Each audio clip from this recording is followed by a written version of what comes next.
Salut YouTube, j'espère que vous allez bien. Aujourd'hui sur la chaîne, on va voir les blessures, les différents types de blessures. Vous aurez bien sûr une vidéo, un test qui va arriver sur la chaîne de Astral Chain que je vais vous tourner juste après cette vidéo. Astral Chain qui est un jeu Nintendo Switch. Et donc là, le sujet d'aujourd'hui, ce sera une vidéo de musculation sur les différents types de blessures et comment éviter bien sûr de se blesser.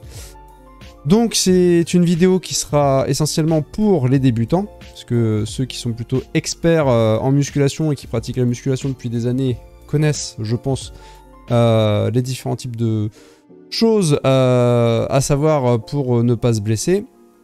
Et voilà, donc c'est une petite vidéo que je vais faire voilà, pour vous expliquer un petit peu comment faire attention pour pas, pour vous... comment je pourrais dire, vous éviter voilà, les grosses blessures. Et on sait très bien que les blessures, ça va impacter votre, bien sûr, sur votre physique, simplement. Parce que quand on se blesse, on ne peut plus s'entraîner pendant très très longtemps. Voilà, donc je vous dis générique.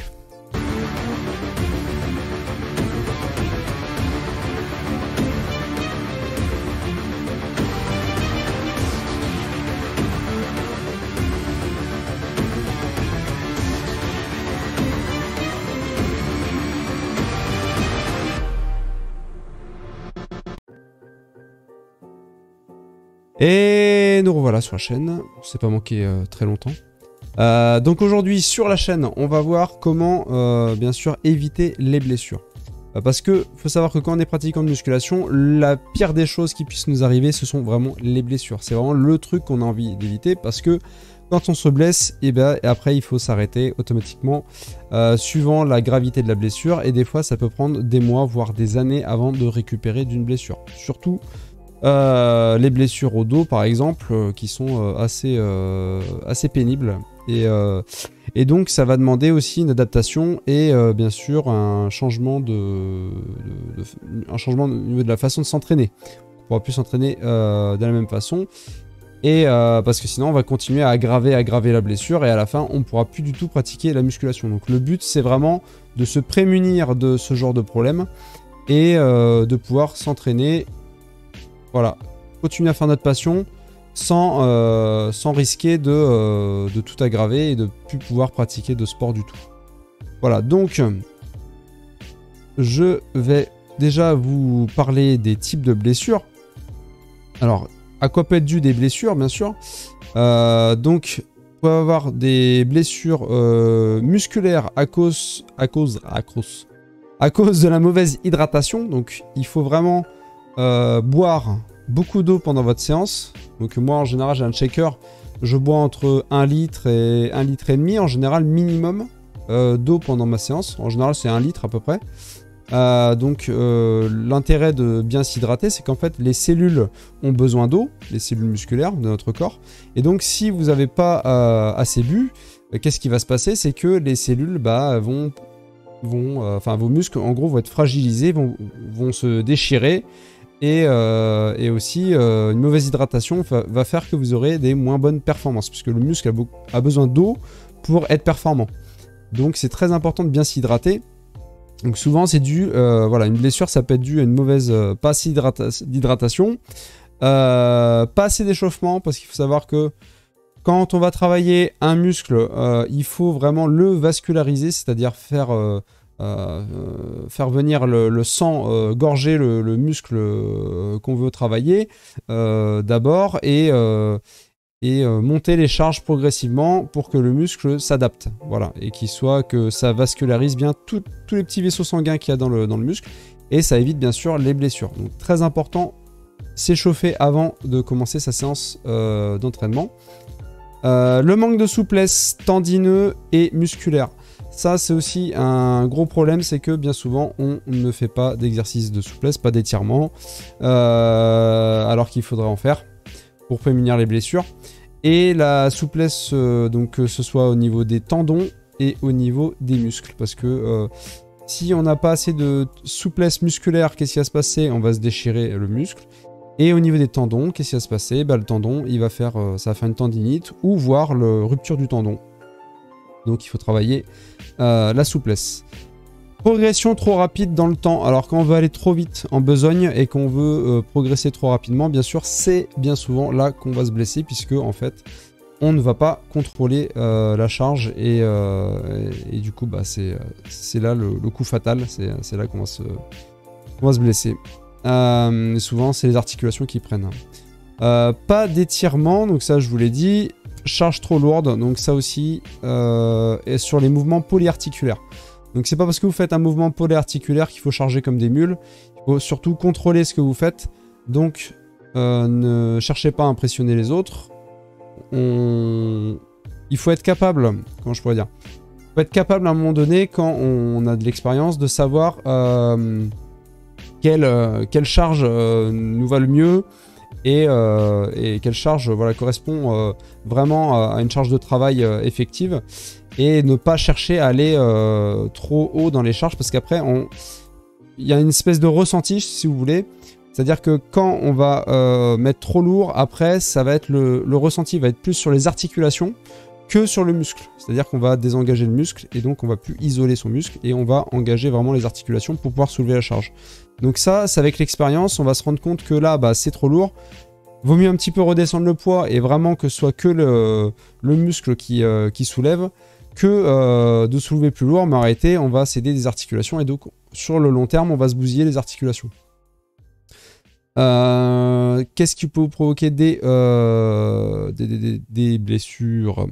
Les erreurs d'exécution, bien sûr. Donc ça, c'est important quand vous commencez la musculation de bien apprendre comment exécuter un mouvement. Parce que si vous faites mal le mouvement, automatiquement, bah, vous allez vous blesser.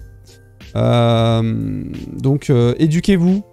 Soit vous allez en salle au début si vous ne connaissez pas du tout la muscu et vous allez apprendre avec un coach qui va vraiment vous apprendre comment bien se positionner, tout ça pour pas se blesser.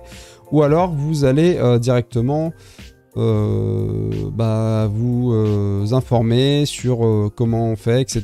Soit vous allez sur YouTube, il y a plein de tutos qui expliquent comment faire les exercices, ou vous achetez des livres. Il y a des livres qui sont très très bien de Frédéric Delavier et Michael Gundil qui sont sur l'anatomie, l'approche anatomique en fait de la musculation, et qui sont des livres qui sont très intéressants que je n'ai pas, que je vais me procurer je pense d'ici quelques temps. Et vous verrez, il y a des... Renseignez-vous, il y a des dessins qui sont très très bien faits. C'est assez... Ce sont de beaux ouvrages, voilà. Donc je vous conseille de les regarder. Donc c'est important aussi de prendre des connaissances à droite, à gauche, pour vraiment éviter de faire des erreurs. Donc après, la chose qui est très importante, que beaucoup négligent, c'est votre hygiène de vie. L'hygiène de vie, c'est le truc le plus important, je pense, en musculation. C'est-à-dire que si on a une mauvaise hygiène de vie, on va pas faire des bonnes performances. On va mal récupérer, on va être fatigué. Et donc forcément, rien ne va aller. Donc si vous avez une mauvaise hygiène de vie, que ce soit par le sommeil, par tout ça, par votre mode de vie. Donc en fait, il faut vraiment s'entraîner en fonction de son mode de vie. C'est-à-dire que si on ne peut s'entraîner que 2 fois par semaine parce qu'on a trop de travail dans sa vie, il faut adapter en fait. C'est-à-dire que soit tu te lèves plus tôt pour faire le sport et tu t'entraînes 5 fois par semaine, soit tu es trop fatigué, tu peux pas te lever plus tôt et donc à ce moment-là, bah, tu dis bah, je m'entraîne moins, je fais que 2 entraînements. Et puis il faut savoir accepter voilà, le physique qu'on veut, être déterminé sur un objectif et dire voilà, ce physique-là, j'ai un physique qui me convient et je m'entraîne que 2 fois par semaine, ou alors est-ce que je veux avoir un meilleur physique, bah à ce moment là je vais m'entraîner 3 fois, 4 fois ou 5 fois par semaine pour acquérir ce meilleur physique. Par contre il va falloir être beaucoup plus discipliné, c'est à dire que si vous voulez vraiment un bon physique, il faut être très discipliné, ce sera obligatoire, c'est à dire qu'il faut s'entraîner minimum 5 fois par semaine si vous voulez avoir un bon physique, et bien dormir et bien manger, voilà. Donc l'hygiène de vie très importante. Donc après, les blessures, ça peut être lié aussi à des conflits anatomiques. Donc ça, c'est en fonction de comment on est fait. Donc ça, c'est la génétique. Ça, on ne choisit pas. Donc ça peut être, comment je pourrais dire, ce qui peut influencer en fait nos performances sur certains exercices, ça va être la taille de nos humérus, donc c'est les sections au niveau des bras par exemple, la taille de la section du bras, ou le fémur, donc c'est la taille de la section de cuisse par exemple. Et donc en fait, en fonction de la taille de la longueur de nos membres, il y a certains exercices qui sont plus ou moins adaptés. Voilà, donc par exemple quand on est plus petit, plus trapu, le squat ce sera plus facile puisqu'on a un point de gravité qui est plus bas que quelqu'un qui est très grand, par exemple. C'est de la théorie après, parce qu'il y a toujours des exceptions. Donc après voilà, donc les conflits anatomiques ça peut créer des blessures, donc longueur des membres, ce que je vous ai dit, mobilité des omoplates, donc ça c'est au niveau du dos. Plus on a de mobilité, plus on va pouvoir contracter notre dos. La largeur des clavicules, donc voilà, ça c'est ici, les clavicules. Donc forcément, si on a des clavicules qui sont plus étroites, on va être forcément moins large. C'est automatique, on va avoir moins de largeur. Mais on peut compenser parce qu'on aura plus de trapèzes. Mais bon, faire après attention à pas surdévelopper les trapèzes quand on a des petites clavicules et essayer d'avoir un truc à peu près harmonieux. Moi j'ai beaucoup de trapèzes et j'ai moins d'épaules, donc j'essaie d'équilibrer les entraînements pour essayer de ne pas avoir trop de trapèzes par rapport aux épaules, à la largeur d'épaule. Au niveau de l'amplitude de la cage thoracique aussi, quelqu'un qui a une cage thoracique qui va être très ample, il aura plus de facilité pour faire les développés couchés, les bench, puisque forcément il aura moins de... le mouvement sera moins long en fait. Le mouvement sera beaucoup plus court et donc du coup il aura plus de facilité pour soulever la charge du point A au point B. Voilà, donc ça c'est aussi à voir avec la taille des bras. Plus on a des bras courts, alors le top c'est avoir des bras courts et avoir une cage thoracique très large. Alors du coup là vous pouvez faire des performances de fou au bench, au développé couché. Donc là powerlifting. Hein. C'est pour ça que si on veut faire du powerlifting, il faut aussi avoir une morpho adaptée. Voilà. On ne pourra pas être un champion du monde de powerlifting si on n'a pas déjà la morpho. Et le valgus du coude, donc ça c'est vraiment le coude qui part vers l'extérieur. Donc ça c'est pareil, on peut se faire des blessures si on prend des barres droites, alors qu'en réalité on a un valgus du coude, et bien il faudra adapter, prendre plutôt des barres coudées. Donc c'est des barres comme ça, barre Z on appelle ça. Ou faire les exercices vraiment aux haltères si le valgus est vraiment trop important. Parce que quand on a un gros valgus, c'est même pas la peine, vaut mieux passer aux haltères et ça évite vraiment les blessures. Donc voilà. Donc les exercices à risque. Donc là je vais vous dire des exercices et des exercices de remplacement. Voilà. Je pense que j'ai essayé de trouver des exercices qui peuvent remplacer d'autres. Donc là où il y a le plus de risques en fait. Petite pause, excusez-moi. Je fais que parler, j'ai mal à la gorge. Petit café. Alors, les exercices à risque. Donc, c'est l'exercice polyarticulaire en général. Voilà. Pourquoi ? Parce que c'est là où on va soulever le plus lourd. Donc, je dis pas qu'il faut pas les faire. Juste que c'est plus à risque. Donc, vous avez le développé couché. Alors, le développé couché, moi, je vous conseille, si vous voulez être safe, c'est-à-dire en sécurité, si vous avez peur de vous blesser, faites plutôt des machines convergentes. Donc, si vous allez en salle de muscu, vous avez des machines où le mouvement va être rapproché, comme ça. Que je casse pas de matériel. Et après, si vous n'avez pas de machine convergente, vous êtes en home gym comme moi, privilégiez le développé aux haltères. Voilà. Pourquoi ? Parce que c'est pareil, il y a un mouvement qui est convergent aux haltères. Et vous avez beaucoup moins de tension du fait qu'il n'y ait pas de barre. Donc il y a beaucoup moins de risque de déchirure au niveau des pectoraux. Le soulevé de terre, pareil, gros exercice qui fait toute la chaîne postérieure du corps. C'est un exercice où on peut vraiment se bousiller le dos. Moi je me suis fait une petite blessure au milieu du dos qui est jamais partie. Au soulevé de terre, donc moi personnellement je vous conseille à la rigueur vous voulez faire les lombaires, faites du good morning, Alors c'est pas tout à fait pareil parce que le soulevé de terre ça va quand même travailler les ischios et ça va travailler tout le dos. Mais on va dire dans l'idée qu'on veut travailler les lombaires, faites du good morning qui est moins risqué, vous mettez moins lourd. Mettez pas lourd au good morning, ça sert à rien. Parce que vous allez vous péter le dos sinon aussi. C'est toujours une question de charge.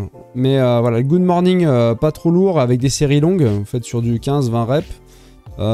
C'est plutôt pas mal pour faire le bas du dos, ou alors vous pouvez faire des extensions au banc à lombaire. Voilà, pour travailler les lombaires. Les squats, alors moi les squats c'est pareil, ça tasse la colonne vertébrale avec le temps. Donc c'est pas une hernie discale qu'on va avoir de suite. Et puis il y a un beau jour on va se réveiller, on va faire un squat et puis on va faire ah qu'est-ce qui se passe, et puis j'ai mal. En fait c'est parce que ça fait des années qu'on tasse la colonne. Puis qu'à un moment donné la colonne vertébrale, il n'y a plus de coussinets. Vous savez on a des petits coussinets, ça fait comme des ressorts dans la colonne vertébrale. Et donc on les bousille au fur et à mesure. Donc le squat plutôt en fin de séance à la rigueur, si vous ne mettez pas trop lourd. Mettez pas ça en premier exercice, ou alors remplacez-le par la presse des jambes. Pourquoi? Parce que la presse des jambes on a le dos qui est calé. Moi je fais de la presse verticale, vous pouvez faire de la presse inclinée aussi, qui est pas mal. Et je vous le conseille en unilatéral. Pourquoi travailler en unilatéral? Parce que déjà vous travaillerez mieux les jambes de façon plus équilibrée, puisqu'on peut pas tricher et pousser plus avec l'une que l'autre de jambes. Donc vous soulèverez exactement la même charge avec les deux jambes. Deuxièmement, quand on baisse une jambe, forcément le bassin peut plus se décoller. Donc quand le bassin ne peut pas se décoller, eh bien il y a moins de risque de se blesser le bas du dos. Tout simplement. Donc c'est pour ça que on le fait, enfin moi je le fais en unilatéral. Après vous avez le rowing yet, qui est un exercice plus penché dans le vide, où si l'exécution n'est pas parfaite, vous pouvez aussi vous bousiller le dos. Donc là je vous conseille plutôt du rowing sur un banc avec halter en prise neutre, ce qui sera beaucoup plus sécure. Le pullover aussi c'est un exercice qui peut être dangereux, on peut s'arracher un triceps dessus. Moi je me suis une fois blessé un petit peu le triceps. En fait on s'en rend pas compte, mais quand on a l'halter vraiment en arrière et qu'on revient en avant, ça fait une forte tension sur l'attachement ici du triceps au coude. Et ça m'a fait une petite douleur une fois, une grosse douleur. Et on peut faire des arrachements du triceps. Donc pullover vous pouvez le faire, mais mettez plutôt léger. Et je vous conseille plutôt, si vous voulez faire une finition du milieu du dos, pour finir le dos, il y a le rowing arrière qui est pas mal. Donc vous prenez une barre en arrière derrière vous et vous la descendez le long de vos fesses et vous la remontez au-dessus de vos fesses. Donc ça c'est un exercice qui est pas mal à faire plutôt vers le milieu de la séance, voire fin de la séance, pour faire le dos tranquillou. Après, qu'est-ce qu'il y avait? Le curl. Ah ouais, le curl pupitre. Alors le curl pupitre, moi je le pratique de temps en temps, j'aime beaucoup cet exercice. Par contre c'est un exercice qui est super dangereux. Si vous le faites avec une barre par exemple sur la riscotte comme ça, avec la machine, vous pouvez vous arracher le biceps. Donc celui-là, soit vous le faites vraiment léger et vous faites beaucoup de répétitions, du 15 reps par exemple. Mettez pas lourd là-dessus. Ne tendez pas les bras à fond, toujours avoir le bras fléchi. Moi, à la place, je vous conseille plutôt du curl concentré. Donc le curl concentré, si on est assis, on a le bras qui pend dans le vide, on a le coude contre la cuisse et on remonte, pof, avec le biceps. C'est beaucoup moins risqué de faire ça en curl concentré si on veut mettre lourd. Hein. Voilà, donc mettez pas lourd au curl pupitre. Les dips. Alors les dips, c'est un exercice qui est très très bien en fin de séance. Mais quand vous êtes jeune, vous n'avez pas, au niveau de la cage thoracique ici, vous n'avez pas tous les cartilages qui sont finis. Alors ça, je l'ai appris il y a quelques années, je l'ai appris l'année dernière, il me semble. Donc c'est un truc que j'ai appris il n'y a pas si longtemps que ça. Hein. Donc en fait, comme les cartilages sont pas finis, quand vous êtes jeune, ne faites pas de dips. Ou très peu. Parce qu'en fait, ici, ça va vous provoquer des grosses douleurs au niveau du thorax. Je vous le dis. Donc voilà. Après, le T-bar, c'est pareil. Si vous voulez travailler vraiment le dos, le T-bar, c'est un peu risqué. Donc faites plutôt du T-bar, faites plutôt des machines pour le dos, mais des machines où on a le buste vraiment plaqué contre un banc qui est à la verticale. Une machine, on vient appuyer son buste et puis là on peut tirer vraiment. Ce sera moins risqué que le T-bar. Même si le T-bar c'est un excellent exercice. Attention. Si vous voulez le faire, mettez une ceinture. Mettez la ceinture, déjà c'est important, pour sauvegarder votre dos. Pour sauver votre dos et faites attention au poids, ouais, à la charge. Et puis après, les box jump, j'ai noté. Alors les box jump, vous savez, c'est une grosse boîte où on saute dessus. Alors ça, je connais quelqu'un qui s'est bousillé les genoux là-dessus. Donc sauter sur des box comme ça défonce les articulations des genoux. Je vous déconseille vraiment cet exercice. Alors après, faites ce que vous voulez. C'est toujours pareil, chacun fait ce qu'il veut, mais moi franchement, c'est pas un exercice que je ferais. Faites plutôt des fentes avant. Voilà, les fentes avant, c'est moins risqué, avec une haltère dans chaque bras. Vous finissez votre séance avec des fentes avant. C'est parfait. Et les fentes avant, ça défonce bien quand même les jambes, c'est le top du top. Voilà, pour finir les jambes, et c'est moins risqué que ces box à la con, hein, faut le dire. Voilà. Donc après, pendant l'entraînement. Alors, pendant l'entraînement. Des astuces que je vais vous donner. Donc, alors, réduire le temps de récupération. Donc ça, c'est une astuce. Donc quand on réduit son temps de récup, par exemple, on met entre chaque série, on met 45 secondes, voire 1 minute. Automatiquement, on mettra moins lourd. Donc si on met moins lourd, automatiquement, moins de risque de grosses blessures. Voilà. Ça ne veut pas dire qu'on va pas se blesser, ça veut dire que les blessures seront moins importantes. Plus vous allez charger, plus vous allez augmenter la taille de la blessure. Voilà. Ça, c'est automatique. Donc, ça permet de mettre moins lourd. Technique pyramidale. Quand vous voulez mettre lourd, par exemple. Vous commencez léger, vous faites 20 reps. Avec un poids moyen, vous faites 15 reps. Avec un poids un petit peu plus lourd, vous mettez 12 reps. Encore plus lourd, vous montez à 8 reps. Encore plus lourd, 5 reps. Et puis vous mettez encore plus lourd, vous faites 3 reps. Le fait de monter en pyramide la charge, le muscle va s'adapter et donc il va normalement vous risquer beaucoup moins la blessure. En faisant comme ça. Par contre, si vous passez directement d'un poids moyen à un poids extrêmement lourd, là il y a de grands risques que ça pète, quoi. Voilà. Donc, méthode pyramidale, c'est pas mal. Si vous voulez mettre lourd. La pré-fatigue. La pré-fatigue, c'est ce que je fais. Alors moi, pour moi, j'appelle ça aussi de l'échauffement spécifique. C'est-à-dire que si je vais faire les pecs, je vais commencer ma séance avec des écartés. 3 ou 4 séries. 3 séries ou 4 séries. Je vais monter la charge progressivement, sans aller non plus à l'excès. Je vais faire en pyramidal à chaque série. Je vais augmenter sans aller non plus pour bousiller les pecs, quoi. Le but, c'est juste déjà ils aient pris une charge moyenne, qu'ils soient bien échauffés, bien vascularisés. Et après, j'attaque mon exercice. Voilà. Donc ça permet sur l'exercice polyarticulaire que je vais attaquer, derrière, de mettre moins lourd, un tout petit peu moins lourd. Mais déjà, j'aurais bien isolé le muscle. Et je l'aurais vascularisé. Donc ça sert déjà à pas se blesser. Deuxièmement, ça sert aussi la pré-fatigue pour les gens qui ressentent pas leurs muscles. Quand on commence la muscu, par exemple, on a du mal à ressentir certains muscles. Il y en a qui ont du mal à ressentir leur dos, parce que le dos, c'est un muscle, par exemple, qu'on ne voit pas. C'est compliqué de le ressentir. Et il y en a qui ressentent pas leur pec ou leurs jambes, etc., etc. Donc, le but de la pré-fatigue, du premier exercice, en fait, d'isolation, va permettre une connexion neuromusculaire. C'est-à-dire que quand on va faire cet exercice-là, le plus important, c'est pas de mettre lourd, c'est de mettre juste de bien s'échauffer, mais c'est de se concentrer. Vraiment, comme il y a une charge qui n'est pas très lourde, on va se concentrer le plus possible pour essayer justement de ressentir notre muscle. Donc cet exercice de pré-fatigue, pour moi, c'est ça, c'est la connexion neuromusculaire où on va vraiment se concentrer. Après, vous avez les super séries, donc les super sets qui permettent de faire plusieurs exercices, 2 voire 3 qu'on enchaîne d'affilée. Donc ça permet de travailler sur des séries, ça fait des séries longues. On peut faire 10 reps, 10 reps et 10 reps. Donc ça fait 3 exercices avec 10 reps. Au total, ça fera 30 répétitions. On va changer les angles. Donc ce sera bien aussi puisque le changement d'angle en général permet d'avoir un meilleur physique. Voilà. Voilà. Donc après, et surtout ça permet de s'entraîner pas trop lourd. Donc les super séries c'est bien en fin de séance. Les tempos, donc les tempos c'est bien aussi, ça permet de diminuer aussi la charge. Et les tempos ça permet vraiment d'avoir un contrôle total sur les barres.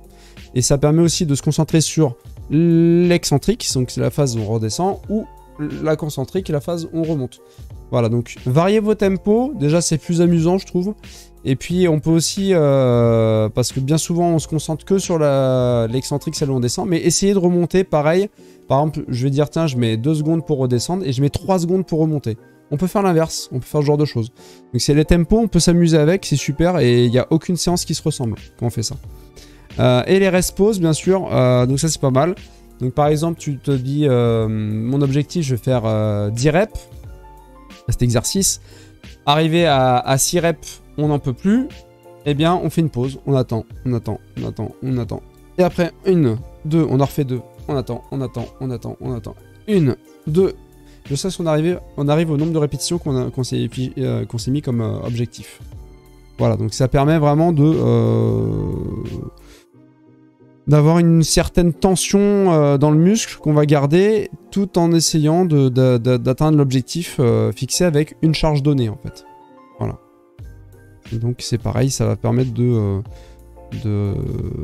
travailler sur le mental. Voilà, les rest pauses ça travaille énormément sur le mental. Donc contrôler les poids, donc ça c'est le plus important, ne pas mettre trop lourd pour durer. Et oui, éviter de se détruire les articulations. Ça, c'est ce que j'avais noté. Parce que si vous êtes pété les articulations des épaules ou des genoux ou de ce que vous voulez, des coudes, après c'est opération. Et après, c'est pas dit que vous puissiez reprendre la muscu. Voilà. Pas de clair et net. Après, c'est le médecin qui décide. Hein. Donc, on va éviter d'aller chez le médecin. On va mettre moins lourd et on contrôle les charges. Blessure cardiaque. Attention. Ah oui, ça aussi, ça peut arriver, c'est ce que j'ai noté. Vous pouvez avoir des blessures cardiaques. Donc, ce qui est important, c'est de faire un petit peu de cardio. Voilà. Soit vous avez une... Alors, moi, j'en fais pas énormément du cardio, j'en fais un peu de temps en temps. Mais avoir une séance bien intense permet aussi de travailler le cœur. C'est-à-dire pas beaucoup de temps de repos.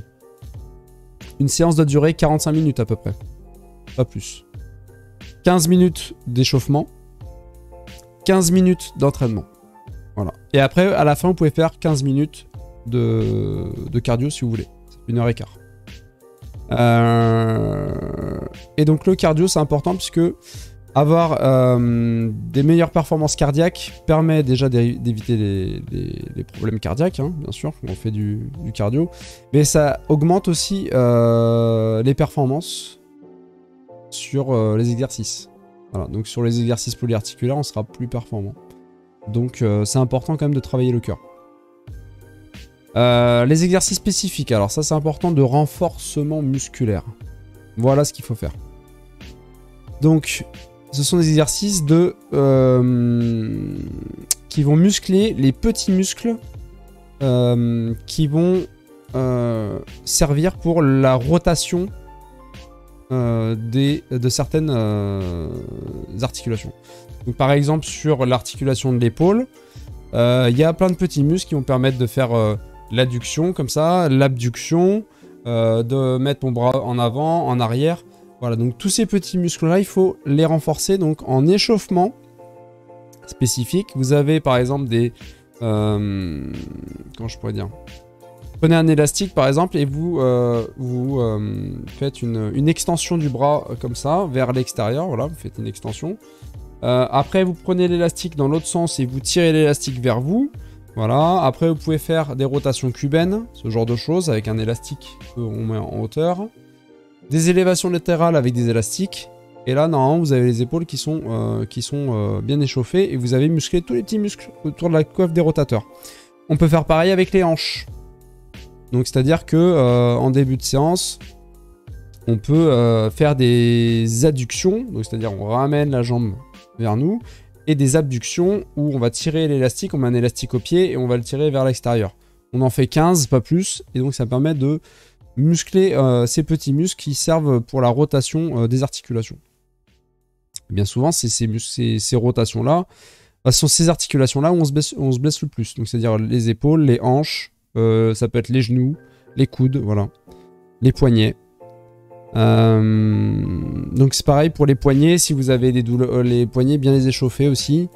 N'hésitez pas quand vous commencez à mettre lourd à mettre des straps pour bloquer un peu les poignets. Donc ça se scratch autour des poignets. Il existe la même chose pour les genoux et pour les coudes. Voilà, je vous le dis, des fois, vaut mieux se protéger. Si on sait qu'on veut envoyer du lourd, on veut charger, ok, tu peux mettre lourd, mais tu te protèges. Voilà. Donc après, donc les échauffements, donc les, voilà, je vous ai dit quoi? Les renforcements musculaires, donc au niveau des rotateurs, ça c'est très important, avant de commencer sa séance en échauffement. Donc l'échauffement des articulations, pareil, vous bougez toutes les articulations, comme ça. Après les poignets, les cervicales. Donc ça, toujours le faire en début de séance. Toujours. Après les étirements, 5 à 10 secondes avant ou après. Donc un étirement, c'est 5 à 10 secondes. Pas plus. C'est un étirement. Donc soit vous le faites au début de votre séance, par exemple pour ma séance de jambes, moi j'étire mon psoas. Le psoas c'est au niveau de l'entrecuisse en fait. Donc je vais écarter ma jambe, je vais la mettre en arrière pour vraiment écarter et gagner, ouvrir mes jambes en fait. Donc c'est un exercice que je fais 5 à 10 secondes, pas plus. Et c'est au début de ma séance de jambes pour éviter de me blesser quand on va arriver à la presse où je vais avoir la jambe qui va revenir vers moi. Et là je peux me blesser quoi, si j'ai pas bien étiré un petit peu avant. Donc les étirements avant ou après la séance, 5 à 10 secondes, pas plus. Après par contre ce qui est important, ce sont les exercices d'assouplissement. Ce qui n'a rien à voir. Alors les assouplissements, donc c'est en fait ça c'est entre 20 et 30 secondes. Vous allez faire par exemple, vous allez mettre là, le coude comme ça, hop, voilà, là j'étire l'épaule. Quand je fais ça à froid. On fait ça soit le matin, soit le soir. On fait pas ça après une séance de muscu. Parce que quand on a fait la séance de muscu, on est congestionné de partout. Et donc si on s'amuse à faire des assouplissements à ce moment-là, vous allez vous blesser. Ça peut nous blesser, ça peut faire mal. Donc les assouplissements, c'est soit le soir, soit le matin. Donc ça permet de travailler vraiment, donc, comme le nom l'indique, sur la souplesse de vos tendons et de vos articulations. Un basique, un des plus simples, c'est celui que tout le monde connaît, c'est je me mets debout, jambes tendues, et je touche mes pieds. Voilà, donc celui-là, ça va étirer vraiment toute la chaîne postérieure derrière les jambes, etc. Ça va étirer le dos. C'est un très bon exercice, un exercice qui est basique. C'est ce qu'on apprend au collège. Voilà, donc les assouplissements matin et soir.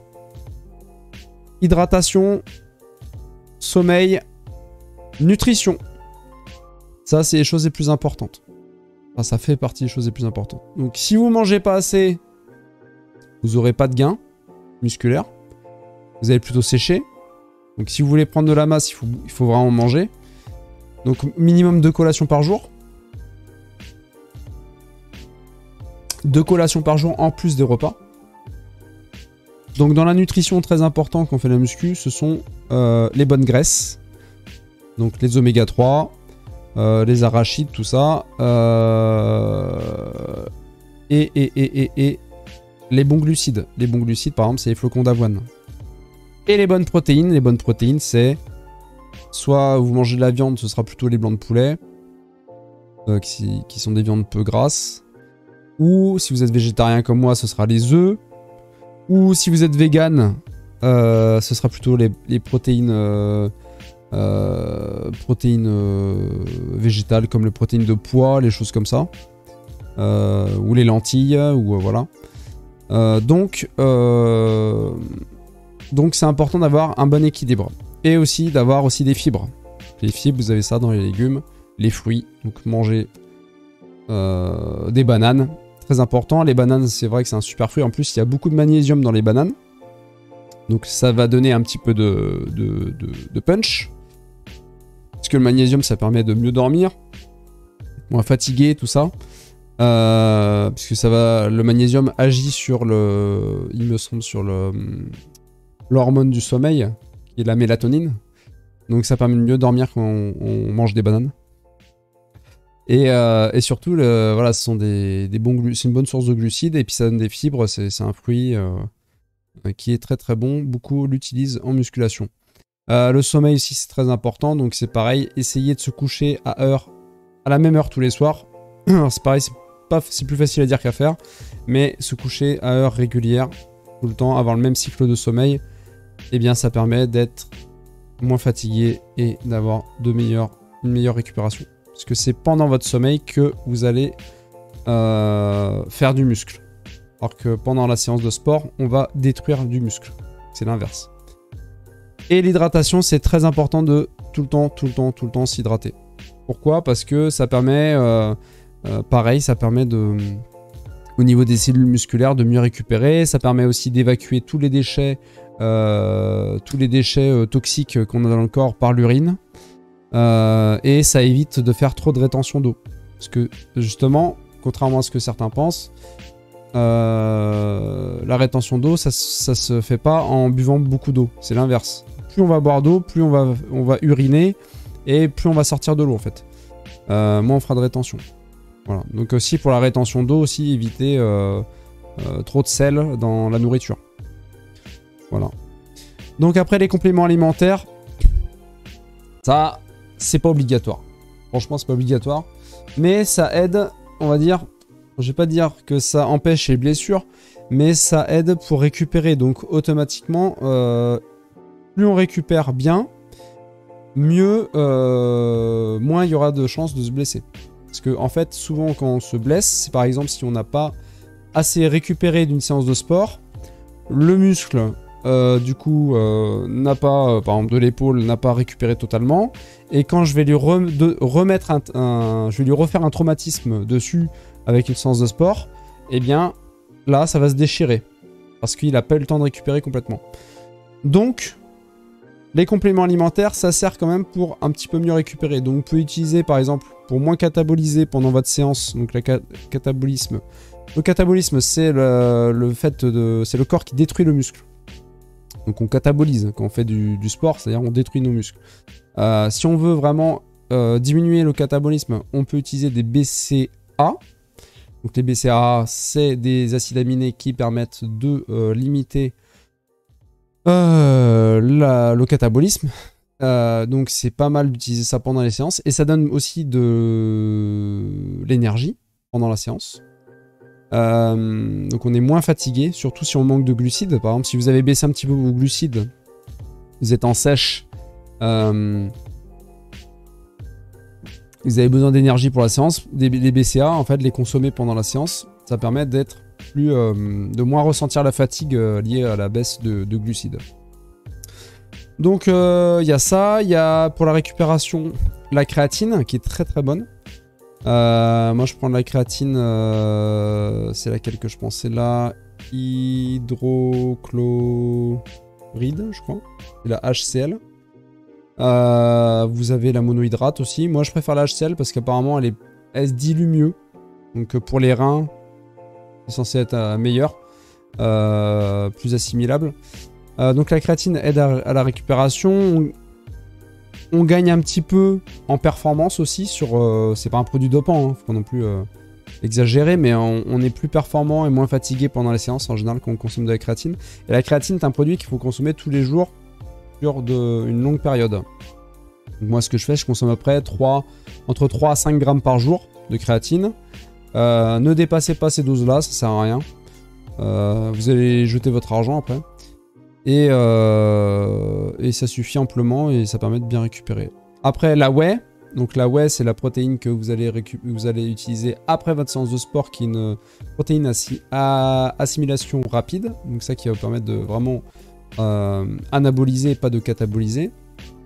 Et après, vous pouvez utiliser des oméga 3 si vous avez une alimentation qui ne contient pas assez de bonne graisse. Donc pour avoir vraiment le bon équilibre entre les oméga 6 qui sont des graisses saturées et les oméga 3 qui sont des bonnes graisses, vous pouvez consommer des oméga 3 en plus. Donc ce qui permettra d'avoir moins de soucis au niveau cardiaque et de préserver votre cœur. Qu'est-ce qu'on a d'autre? C'est les... Alors attendez, vous avez en complément alimentaire les vitamines. Donc moi je prends un complément vitamine avec des minéraux dedans. Donc il y a le zinc, le fer, le cuivre, enfin tout dedans. Plus toutes les vitamines. Donc c'est un petit cachet que vous prenez une fois par jour ou 2 fois par jour. Et ça vous permet d'avoir tous les micronutriments nécessaires pour votre organisme. Et il faut savoir que quand on a tous les micronutriments tous les jours nécessaires, ça permet de mieux assimiler les macronutriments. Voilà, donc toutes les vitamines, tout ça. Donc c'est pour ça que bon, j'en prends. Je pense que ça aide. Après, est-ce que c'est un effet psychologique ou est-ce que ça aide réellement? Je ne sais pas. Je vais pas vous le dire, je suis pas un scientifique, mais moi j'en prends un petit peu. Et du coup, ça aide pour la récupération. Voilà, donc je pense qu'avec tout ce que je vous ai dit, si vous respectez à peu près toutes ces règles, gain de musculaire assuré, diminution du risque de blessure, et surtout si vous mettez des pouces bleus et vous abonnez à la chaîne et vous mettez un petit pouce, vous activez la cloche de notification, là vous allez exploser. Voilà, là je vous le dis, vous allez devenir énorme. Non, je plaisante. Mais voilà, en gros, c'est tout ce que je peux vous dire sur les risques de blessure. Donc en résumé, faites surtout des entraînements adaptés à vos problèmes de santé. N'essayez pas d'impressionner les autres. Privilégiez vraiment les exercices d'isolation plutôt que le polyarticulaire. Mais vous pouvez faire un exercice polyarticulaire où vous envoyez lourd dans votre séance. Et après le reste, ce sera plutôt voilà, des exercices d'isolation et voilà, privilégier des séries longues pour le reste de votre séance. Et ça, ça vous évitera beaucoup de problèmes. À savoir aussi que chez certaines personnes, le fait de pousser, enfin, je sais pas, chez certaines personnes, c'est le fait de vouloir toujours mettre de plus en plus lourd, ça va pas vous faire forcément plus de masse musculaire. Ça va vous faire plus de densité musculaire, donc vous aurez des fibres plus denses, ça c'est vrai, mais ça va pas forcément vous faire doubler de volume, comme certains peuvent le penser, certaines zones de votre corps vont plus réagir aux séries longues, par exemple les biceps, les triceps, les épaules. Ce sont des parties qui vont réagir plutôt sur des séries endurantes, voilà, des longues séries. Et au niveau des articulations aussi, il faut faire attention aux épaules, à pas mettre trop lourd sur les épaules. Parce que bah, quand on met trop lourd aux épaules, il y a un moment donné, on va se faire opérer, hein, c'est obligé. Et en plus, ça fait pas avoir des épaules plus larges. Voilà. En tout cas, j'espère que ça vous a plu. N'hésitez pas à vous abonner à la chaîne, à me laisser un petit pouce bleu. Et puis, il y a d'autres vidéos qui vont arriver, bien sûr. Donc, il y a Astral Chain, le test, qui va arriver. Je vais essayer de vous enregistrer ça juste après. Et voilà, puis je vous dis, bah écoutez, mettez la clim, hein, un ventilateur si vous avez, parce qu'il fait très chaud et là, j'en peux plus. Je vous le dis, c'est super chaud. Et ouais, c'est pas facile de s'entraîner, donc pendant l'été, faites attention à vous, surtout ne forcez pas trop comme des fous avec la chaleur qu'il fait. Moi, c'est vrai que je fais plus attention, voilà, avec la chaleur, je limite quand même ma séance, je fais en sorte d'y aller un peu plus mollo, voilà. Et je vous souhaite de faire la même chose pour pas avoir de problème. En tout cas, voilà, je vous dis à la prochaine et puis portez-vous bien.